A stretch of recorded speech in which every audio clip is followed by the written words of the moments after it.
Hello students, previous video में हम ख़त्म कर चुके हैं रेक्टेंगुलर पोटेंशियल बैरियर का E लेस देन V0 वाला केस। ठीक है, तो E लेस देन V0 हमारा कंप्लीट हो चुका है। अब हम उसमें सेकंड केस स्टार्ट कर रहे हैं। Case second, E greater than V0। ठीक है, तो भाई वैसे आप लोग कैसे चल रहे हो, क्या हाल चाल है आपके, ये पूछने का टाइम ही नहीं लगता क्योंकि छोटी सी वीडियो होती है, उसमें या तो मैं हाल चाल ही पूछ सकती हूँ या पढ़ाई सकती हूँ, है ना। तो मेरी तो यही वो है कि तुम आराम से पढ़ो, समझो, पूछो, कोई दिक्कत नहीं है। ठीक है, आराम से अपने बढ़िया पढ़ाई करो और स्वस्थ रहो, ज़्यादा भीड़ भाड़ में मत जाया करो। ठीक है, चलो केस सेकंड हमारा है E ग्रेटर देन V0। ठीक है, इसमें अपन को क्या करना है कि ज़्यादा चीज़ें चेंज नहीं होगी, बेसिक कंसेप्ट हमारे वही रहने वाले हैं जो फर्स्ट केस में थे। ठीक है, तो ज़्यादा थोड़े बहुत चेंजेस आएंगे।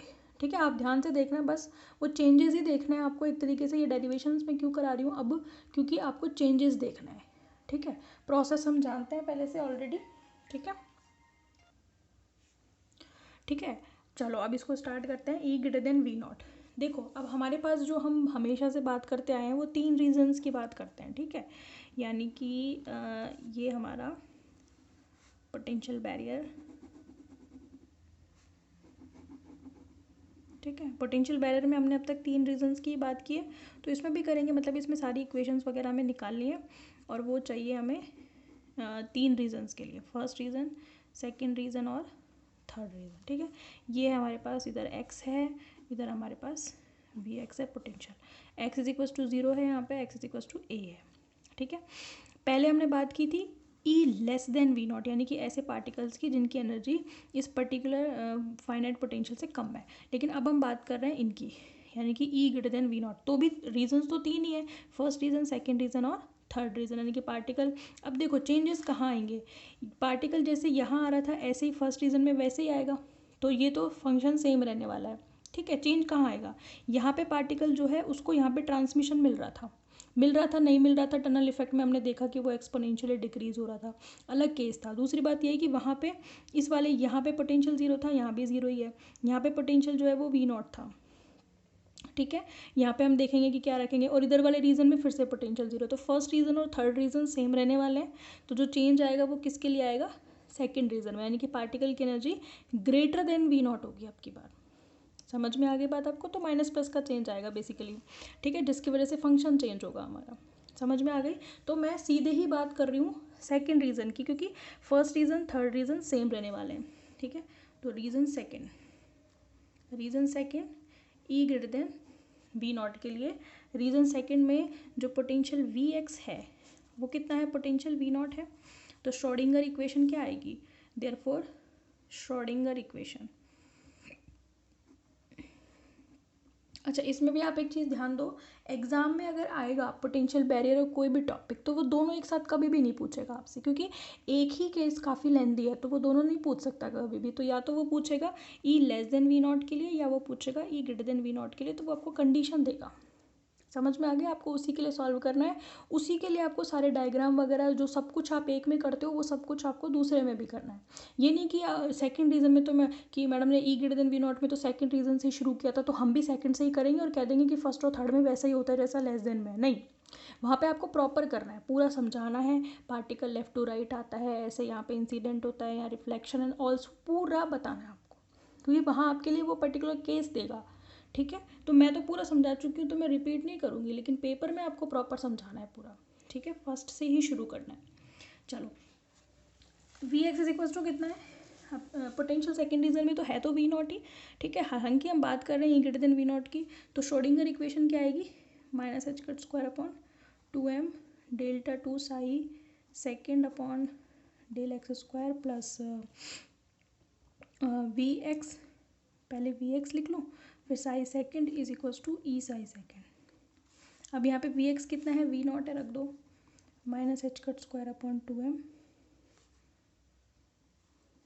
Delta 2 psi second upon del X square plus V0 psi second is equals to E psi second.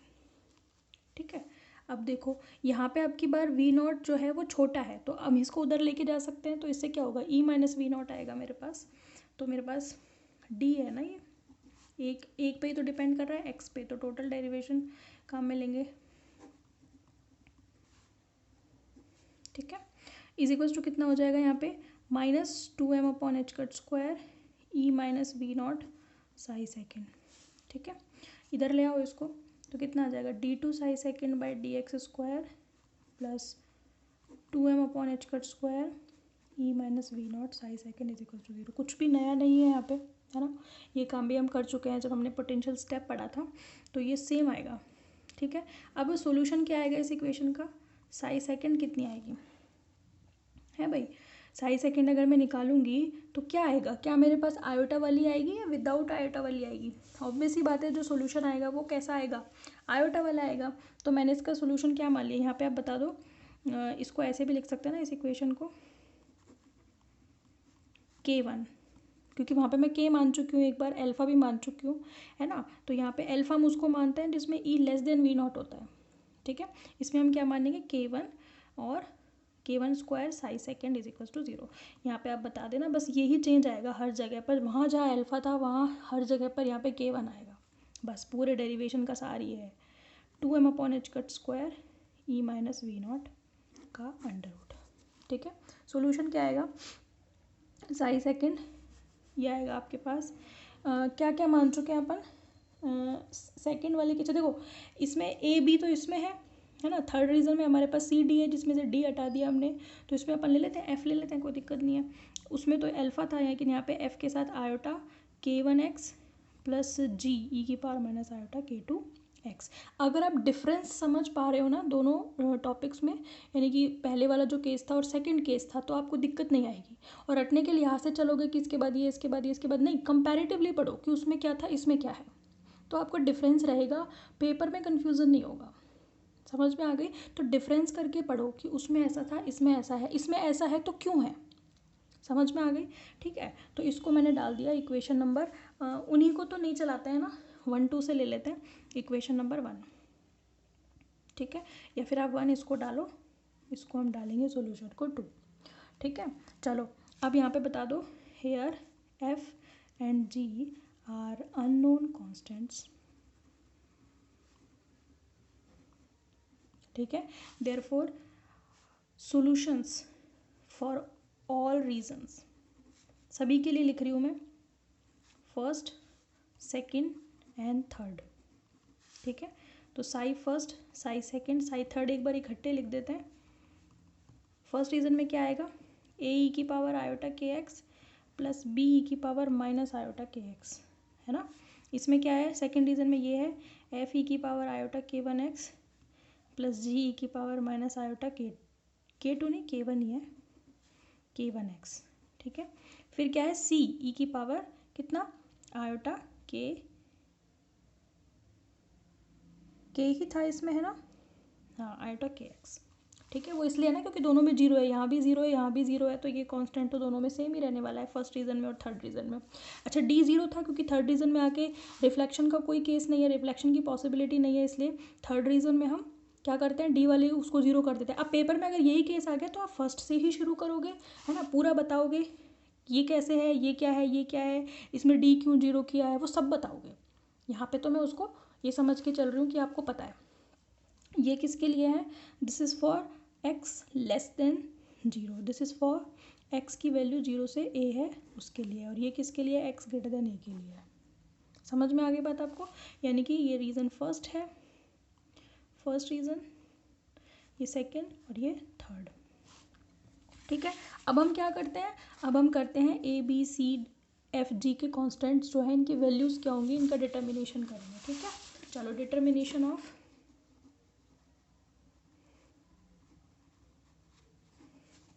A B C F and G, ये लिखना अननोन कॉन्स्टेंट्स, अज्ञात नियतांक, है ना, इनके मान हम फाइंड आउट करेंगे, ठीक है। थर्ड ईयर की ऐसी क्लास है, बिल्कुल पता नहीं कुछ रिस्पॉन्स भी नहीं करते हैं, हाँ ना भी नहीं करते हैं, मेरे को समझ में नहीं आता वीडियो भी देने देखते कि नहीं देखते हैं, ईश्वर ही जाने, रिस्पॉन्स तो क्या करो, एटलीस्ट कुछ तो जो मैं काम देती हूँ वो तो करा करो कम से कम। पता ही नहीं क्या करते हो तुम, सुने से देखते हो, पता नहीं कुछ देखते हैं भी कि हैं कि नहीं देखते। मैं मेरे लिए नहीं कह रही मत देखो चाहे तो, लेकिन पढ़ रहे हो कि नहीं पढ़ रहे हो इस चीज़ का है मेरे को थोड़ा सा, ठीक है। चलो खैर मर्जी है तुम्हारी। अब देखो determination of A B C F और जी कॉन्स्टेंट्स में अपन वही करेंगे, बाउंड्री कंडीशंस लगाते हैं अपन।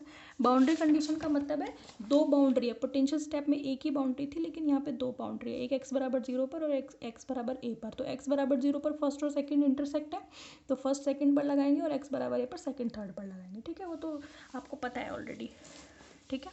तो हम क्या करेंगे, जो कंटिन्यूटी रिलेशन या सातत्य प्रतिबंध या जो भी आप बाउंड्री कंडीशन कहते हो, तो हम क्या करेंगे देखो, ठीक है। हम देखेंगे now we apply boundary conditions,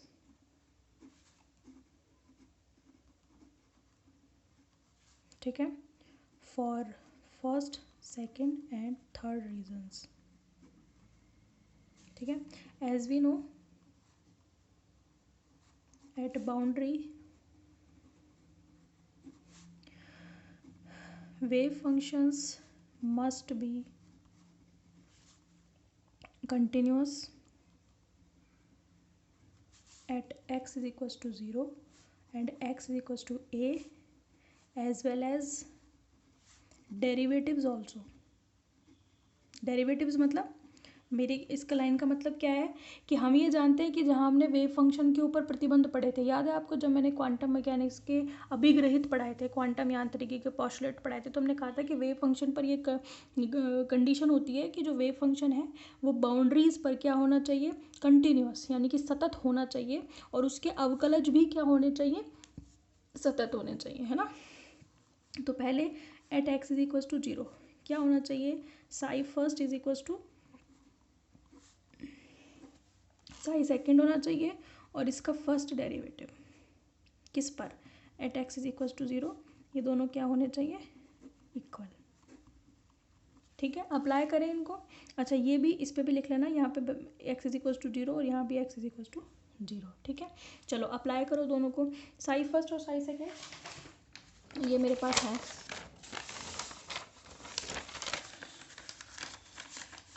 ठीक है। देखो दिख रहा है, चलो X is equal to zero लगाओगे यहाँ भी और यहाँ भी, तो क्या आएगा, ए प्लस बी, ठीक है। नंबर डाल दोगे इनको, देखो इसको डाला था 2, तो इसको डालो आप 3, इसको 4 और इसको 5। पहले किस पर लगाएंगे, फर्स्ट और सेकंड पर, यानी कि अप्लाइंग ऑन इक्वेशन 3 एंड 4, ठीक है।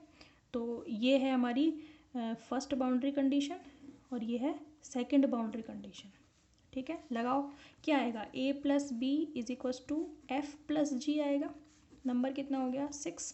फिर डेरिवेटिव्स पे लगाओ, ठीक है, यानी कि सेकंड बाउंड्री कंडीशन लगाओ, डिफरेंशिएशन करो, कितना आएगा, आयोटा क्या आएगा, इधर से क्या आएगा,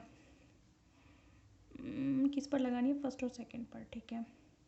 यहाँ पे डिफरेंशिएट करोगे तो क्या आएगा, आयोटा के आगे आएगा, है ना, आयोटा के फिर क्या आएगा, ए माइनस बी कॉमन आएगा ना, अरे भाई आएगा कि नहीं आएगा, डिफरेंशिएट करोगे ना, आयोटा के आगे फिर X is equals to zero रखना है तो वो तो जीरो हो जाएगा, इधर क्या आएगा, माइनस आयोटा के आगे फिर ये जीरो हो जाएगा, ये जो मैंने आयोटा के है वो कॉमन ले लिया, माइनस साइन आ गया, इज इक्वल्स टू कितना आएगा, आयोटा, अच्छा लेकिन एक मिनट, ये है हाँ, इधर कितना आएगा K1, iota K1 F minus जी, ठीक है। आयोटा से आयोटा कैंसिल हो गया, तो इक्वेशन क्या मिल गई, K A minus B is equals to K1 F minus G. अब तो आप इतना समझदार हो चुके हो कि अब आपको मेरी बात समझ में आ रही होगी, प्रोसेस समझ में आ रहा होगा, ठीक है। अब क्या करना है आपको, बाउंड्री कंडीशन लगानी है किस पर, X is equals to A पर। Now at X is equals to A क्या होना चाहिए, X is equals to A मतलब अब की बार साई सेकेंड साई थर्ड के बराबर होना चाहिए, और इसका derivative D psi second by D X, है ना, किस पर, X is equals to A पर, यहाँ पर ए लिखना है, is equals to D psi third by D x eight X is equals to A, ठीक है, अप्लाई कर सकते हो। अब ये हो गई हमारे पास इस वाली केस की फर्स्ट और इस वाली केस की सेकंड बाउंड्री कंडीशन। अप्लाई करो। अप्लाई करना है हमें किस पर, अप्लाइंग ऑन किस पर, 4 और 5, ये वाली 4 पर और 5 पर, है ना।